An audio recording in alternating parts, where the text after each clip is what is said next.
Hey, good afternoon. Today is Friday, August 20th, 2021. My name is Mike Fash, the CEO of Orbit Entertainment Group, LLC. This is probably the first time ever, and hopefully the last time, that I will have to do a live video to address a situation that has to do with entertainment. I've been doing entertainment officially now since year 2000, and I have operated in different capacities. I started out as a session musician. I went from a session musician to a sound engineer, from a sound engineer to a promoter, from a promoter to event organizer, from event organizer now to an international manager. So I manage artists both based in the country and out of the country internationally for tours, concerts, shows. So I'm doing this video to address a certain video that's trending on social media now. We had a situation with an unscrupulous promoter that's based in Maryland, and he deemed it fit to take my photo, Mike Fash, and the photo of the artist that I'm working with, K1 the Ultimate, the King of Fuji. He munched it together, and he now made a video defaming us and spreading misinformation to the public. So I don't believe in defaming anyone. Everyone who knows me knows that I use my platform to promote people. I use my platform to celebrate people's success. I use my platform to do birthday shout outs, and I use my platform to celebrate people that are making a positive impact in the community. Fast forward, cut a long story short, back in 2013, we came to the US for a private engagement in New York. There was a lady doing her 60th birthday. She booked the artist King K1 the Ultimate. She paid for our tickets. She paid for our flight. She paid for everything. I think she paid between $40,000 and $45,000 back then in 2013. Now that performance was on Black Saturday of Thanksgiving weekend. So me being a promoter, I thought about it that, okay, instead of us just doing this one private party, let me look for other gigs on that Wednesday, Thursday, Friday, Saturday, on Wednesday, Thursday, Friday, and then we come back and do this ladies party on Saturday. So we ended up doing New York City, which was an event that I organized. Wonderful event, sold out. On Thanksgiving Day was this show in question, the Maryland show that led to this video that's circulating. Friday we did Chicago. Saturday we came back to New York. Now to the incident. The performance in question, I'm the artist international manager that sold the performance to this promoter. The guy's name is Musibao Babalola, aka Wale Bouncer, the CEO of Faithia Entertainments. I sold the performance to him for only $7,000. And the reason I did that is because our original intent of coming to America that year wasn't for gigs, it was for parties. So I said, you know what, let me go into the community, let me patronize my own, let me get some more gigs so it could be worthwhile. Cut a long story short, out of the $7,000, the promoter only paid us $6,500. He made no official arrangements in terms of transportation for us to get to his venue. He made no official arrangements for hotel. He made no official arrangements for feeding. After we performed in New York, we had to go from the road straight to the stage of his show. We did not rest. We did not eat. There was no sound check. So upon getting to his venue, when we saw the venue, we already knew that there was going to be issues because it was one of those halls. It was one of those buildings that has multiple halls inside. On that very day of Thanksgiving, there were about 4 parties, I think 2 or 3 parties going on in the same hall. So we were on one side, then there was an African-American club, and then another party happening all in the same building. Whatever. We go straight, we do whatever small sound check we could do, we start the performance.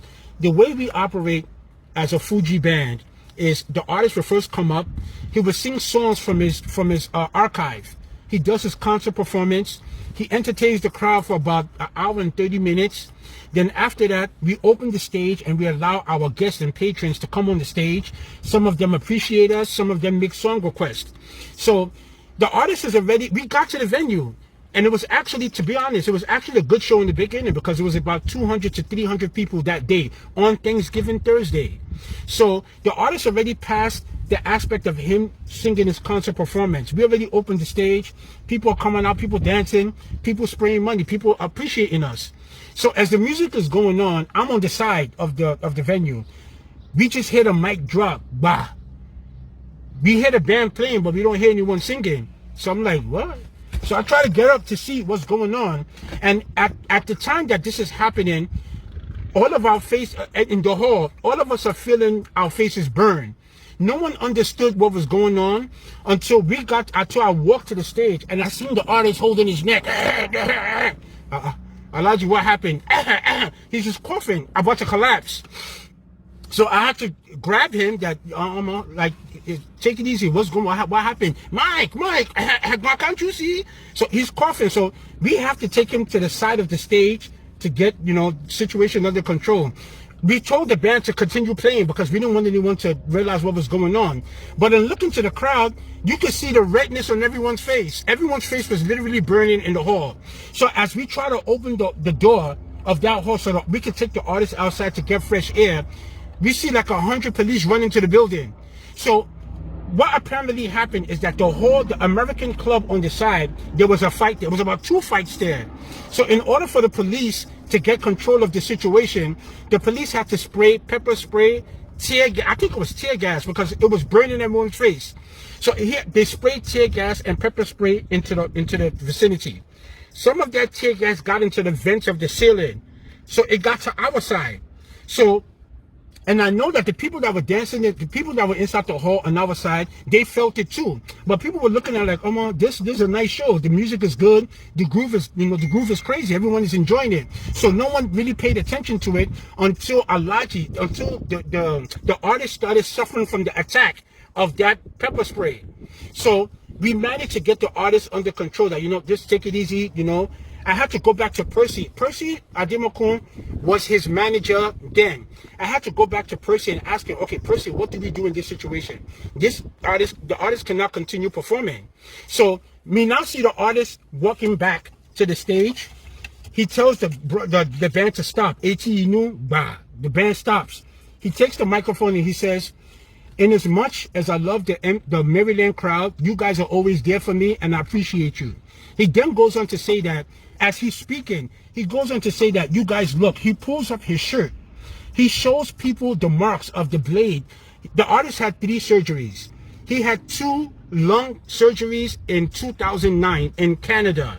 He had another follow-up surgery for his kidney in the same Canada 2 years later. So he's explaining to the crowd that, listen, in as much as I would like to do this show, because of the surgery that I had, it is not good for my health to stay here and continue singing. There is reason for someone to sing, they have to breathe in and out. So him having respiratory issues, it doesn't make sense for him to continue singing with pepper spray and tear gas in the air. So he now promised the crowd, he told the crowd that, listen, I'm going to find time to come back and compensate the Maryland crowd with another show. I'm going to come back and perform another performance for the Maryland crowd. There was no time that the artist officially told the promoter that he will come back and give the promoter a free show. We promised the Maryland crowd a free show.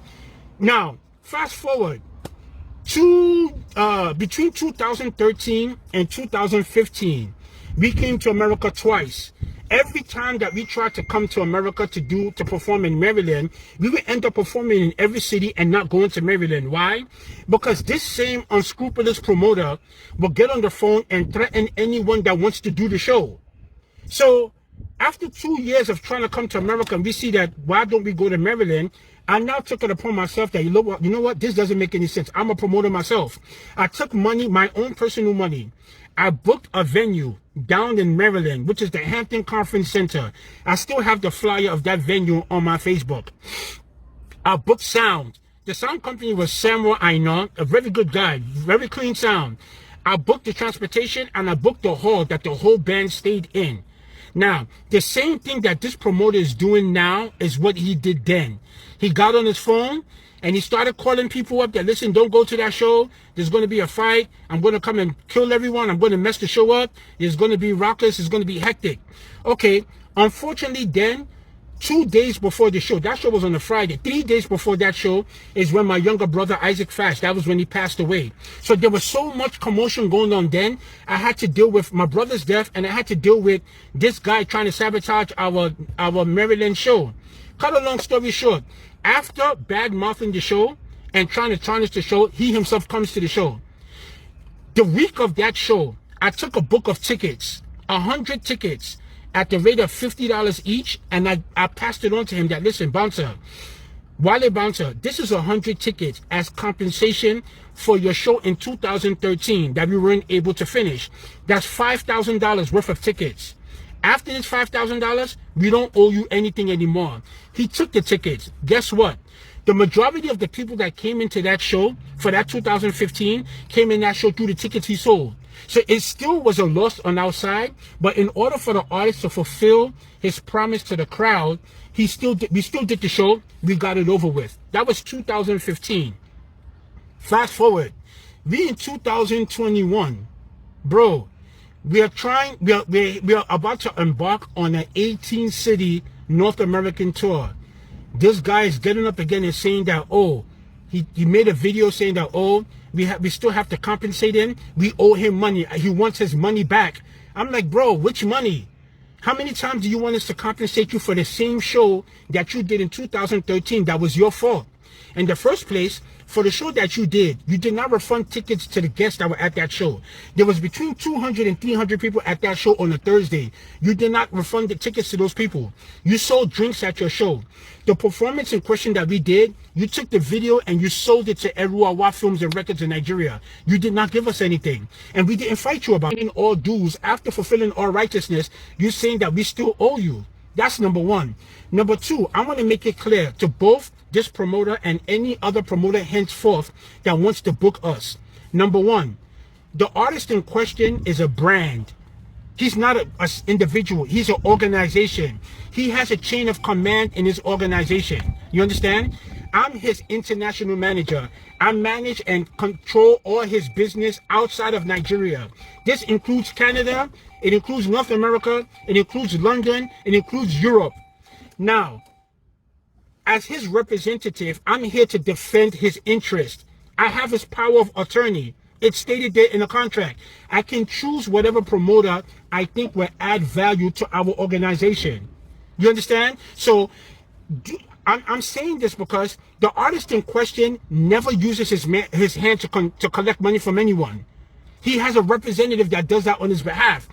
And King Wasiu Ayende's entire almost 50-year career, he has never used his hand to collect money from anyone. He has representatives. He has management in Nigeria. He has management outside of Nigeria that takes care of all his business. Please, if you have any business dealings that have to do with K1 The Ultimate, follow the same protocol that business came in. If someone sold you a show, if a manager or one of his management sold you a show and anything goes wrong, do not take his picture or do not take his name and run to a blogger. Do not try to defame this man's character. This man has built a spectacular, spotless record from the time that he began his career to now. All of us that work with him now and the people that want to book him, we're only trying to deal with finished soup. This man spent decades building his career the same way any other artist, whether you be hip-hop, whether you be juju, whether you be reggae, whether you be gospel.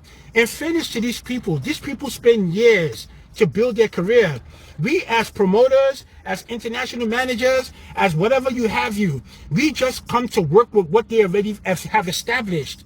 So if you have any misunderstanding or you have any dispute, before you take an artist photo or you take an artist name or you take anything that has to do with the artist and run to bloggers, think twice. You need to think twice. Go through the same chain of command that you went through. If you're dealing with an artist representative and they tell you that, okay, if you want to book a party, this is how much the party cost. Do not go back and go meet the artist or try to talk to the artist or, oh, the artist is my friend, the artist is my uncle, I have a close relationship, the artist won't charge me what you're telling me. Because if you do that and anything happens, you cannot hold anyone responsible. The whole purpose of any artist of a magnitude, any A-list artist, this goes for hip-hop, this goes for reggae, this goes for gospel, this goes for juju. Any artist that's an A-list artist is a brand. So they have their chain of command. If you have a dispute Make sure that if you're based in abroad, make sure that that artist has a representative that's based in the same country that you are based in, that you want to do the show. If you have to get a visa or you have to fly anyone from any outside country, make sure that person has representation that's based in that same local country that you want to present the artist. So then that way you have someone that you can hold responsible.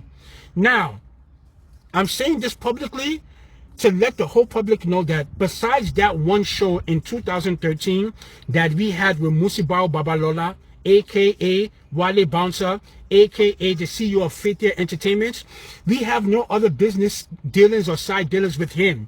That's the only dealing that we have with him in the amount of $7,000.